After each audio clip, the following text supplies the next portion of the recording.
The famous arcade Combat Flight video game released its last installment, Ace Combat 7 Skies Unknown, back in 2019. So with this game now a bit over 2 years, is it still worth it in 2021?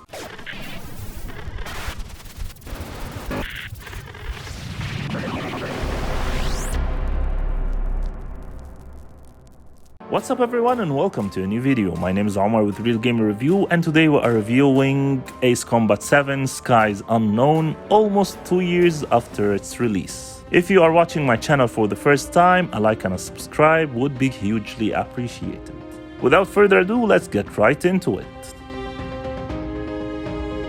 Like the rest of the Ace Combat series, Ace Combat 7 Skies Unknown forgoes a realistic flight model in favor of faster, arcade-like gameplay. And I would guess probably they do that for the sake of giving more accessibility to the players and widening the fan base of the game. As other flight combat sims like Digital Combat Simulator for example, is not everyone's cup of tea, and those games have a pretty steep learning curve, which can be frustrating to some players. You can choose as well between novice and expert control settings. Choosing the first will make the controls even easier, which I don't recommend, as actually the expert control is easy to learn and play even with the regular controller. Also, the expert control settings will enable you to execute realistic aircraft maneuvers such as rolls and high G turns, which are pretty fun and not available in the novice control settings. The game features a number of 28 different aircrafts with an additional 6 as downloadable content.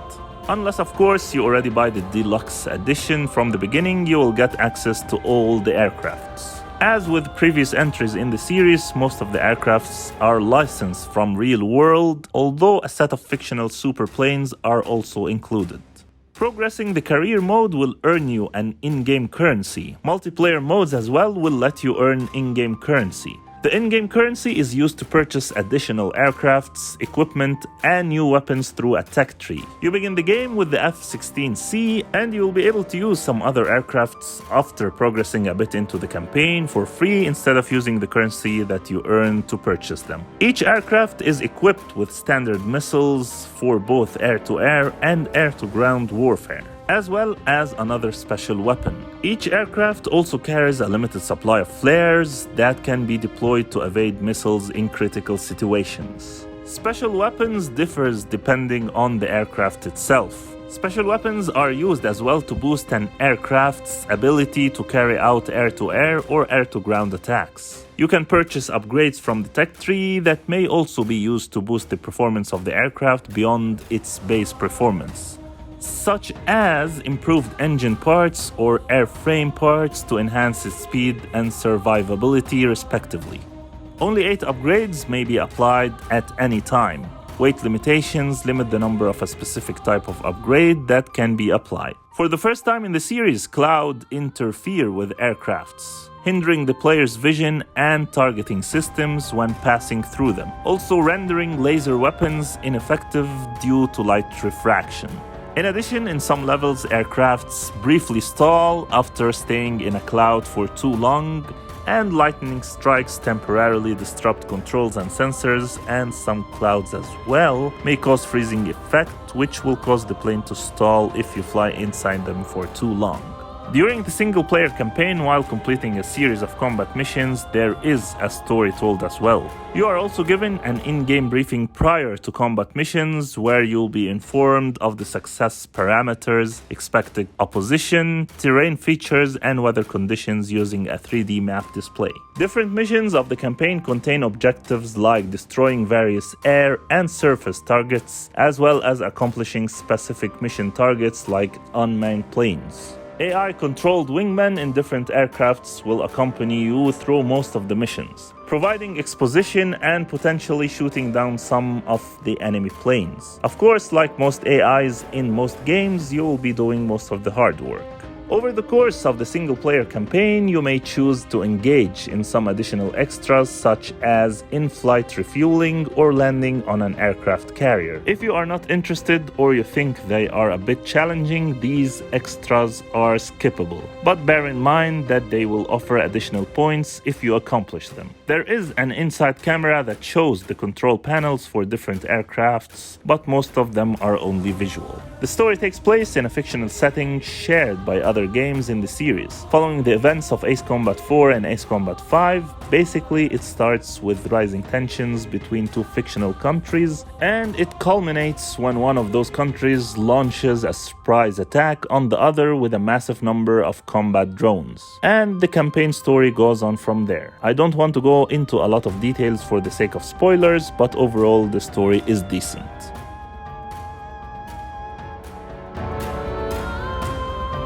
In the multiplayer, you get to choose to play it regardless of any progress made in the single-player campaign. The multiplayer mode includes Team Deathmatch and Battle Royale modes.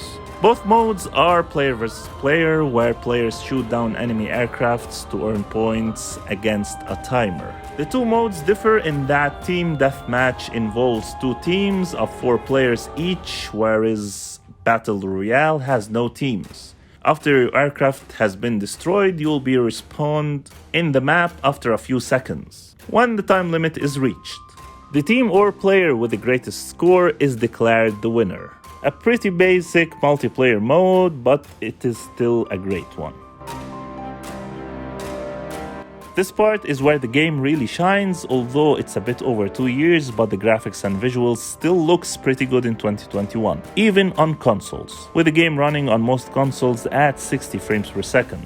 The game is the first of the series to use Unreal Engine 4, and it simply looks amazing with very detailed and sharp visuals that are pretty realistic. The only thing I noticed in some levels, which was slightly annoying, that it has a bit of pop-up textures, especially in levels that contains a lot of trees, although I'm playing the game on the high settings on PC. And since we mentioned the PC, another very good point that I've noticed is that this game is very well optimized for the PC, as I'm hitting a bit over 100 frames per second on the high settings with 1440p resolution, using an RTX 270 Super. Of course, for the best visual experience, I would recommend playing this game on PC. As for the consoles, still you are getting a very good experience visually. The game also supports PlayStation VR, and there are a few special missions specifically for that mode.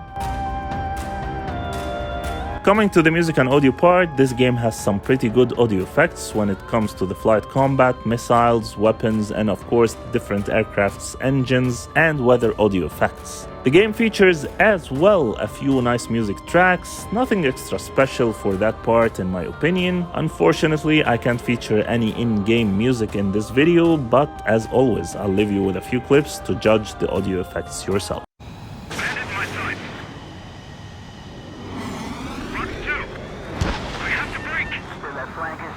Shelton 2, move in. They got me! 3 remaining. Mage 2, they have a lock on you.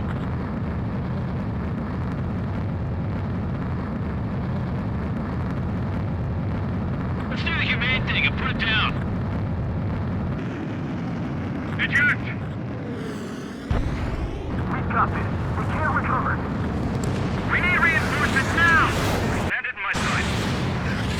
I'm taking fire. Still fully capable. The enemy command insane. Why aren't they pulling out?